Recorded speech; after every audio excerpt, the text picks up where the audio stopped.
In order to hold on to it, you have to make it your own while you're here. And that's the key.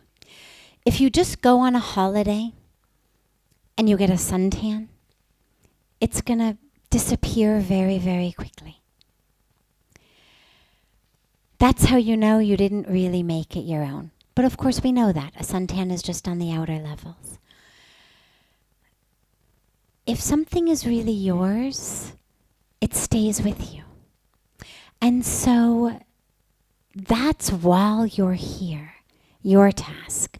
How to really make that peace that you find, that divinity, that connection, that love, how to make it really yours, really you. Think for a moment. You go away for the summer. You have a summer fling, okay? You come back home.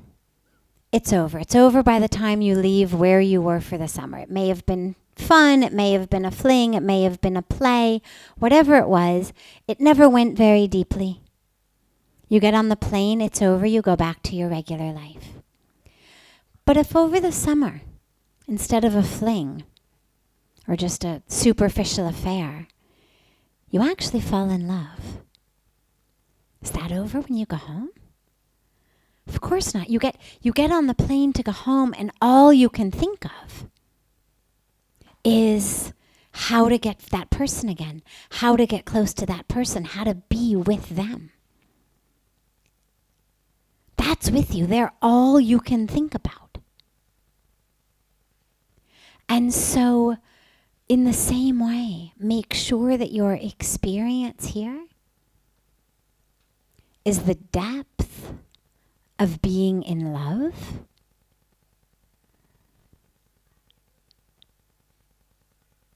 the depths of being in love with the truth of who you are, the depths of being in love with the divine, the depths of being in love with the universe, the depths of being in love with that divine through every sunset, every flower, every being, every tree, every leaf, every breath.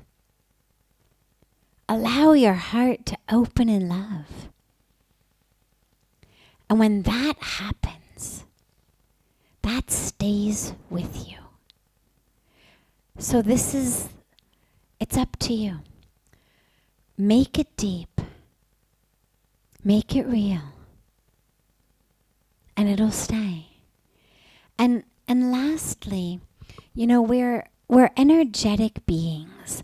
And since we're energetic beings, we pick up a lot on the energy of where we are.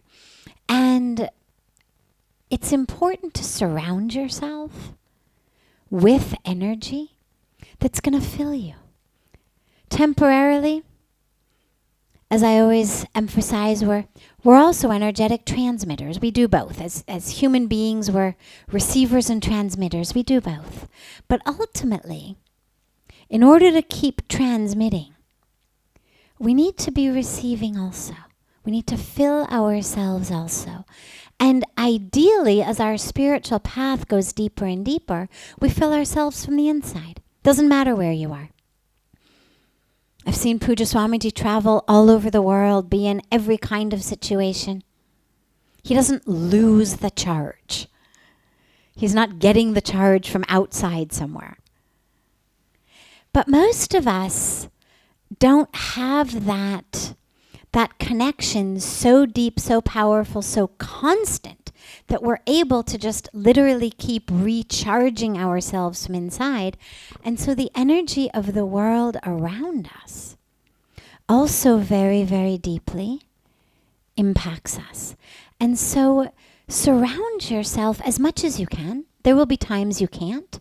And those are the times you turn on energetic transmission. But surround yourself as much as you can in places where you can receive, but you can receive the energy that you need So surround yourself with people who are on a spiritual path, people who are also going within, people who are also loving God. Let yourself be in that energy of love, of devotion, of connection,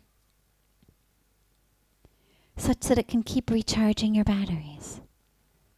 And then when you find yourself in places where you don't want to be receiving this energy, well, that's the time to really consciously go within and remember that you've got a storehouse inside of divine energy, and you're also producing it. You're just not quite aware of that yet necessarily.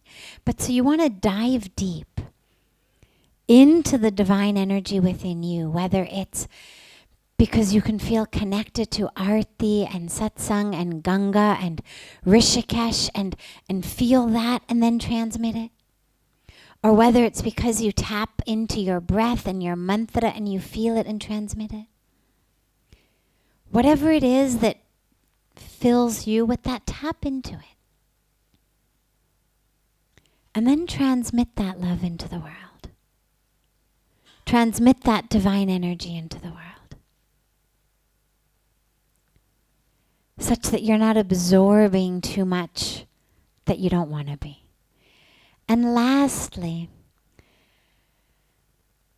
remember that the you who is here is the same you as the you who is there. We tend to discredit ourselves and to give only the credit outside. And so we do it in both ways. You are the one making me miserable. You are the one making me stressed. This situation is hell. I cannot be in peace here. Or, oh, this situation is so beautiful. I love it. So either way, negatively and positively, we give all of the power away. And you forget, wait, it's you in both places.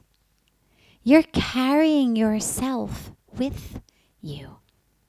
And so as you do that, as you sit in a situation where maybe you don't feel so peaceful, maybe you don't feel so connected, can you tap into you, the same you who is here right now, feeling peaceful, feeling divinely connected?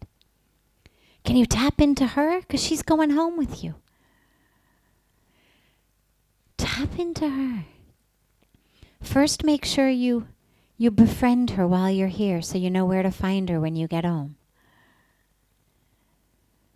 Have a getting to know you party within before you leave. Really, I mean, it sounds, we laugh, but how many of us really have gotten to know the self within ourself, who is the one that enables us to feel this love, this peace, this divinity? Have a getting to know you party inside. Wow. You're the peaceful one. You're the connected one. You're the joyful one. You're the open one. You're the real one. Meet her. Meet her before you go. Hold her hand along the way so you don't lose her along the way. And then when you need her on a crowded subway with people shouting and screaming or you need her sitting in a boardroom while you're getting yelled at, or you need her in whatever situation it may be that you're finding that connection really hard to find, you just find her, because she's that bridge. She is you who is experiencing this divinity right here, right now. And she's going home with you.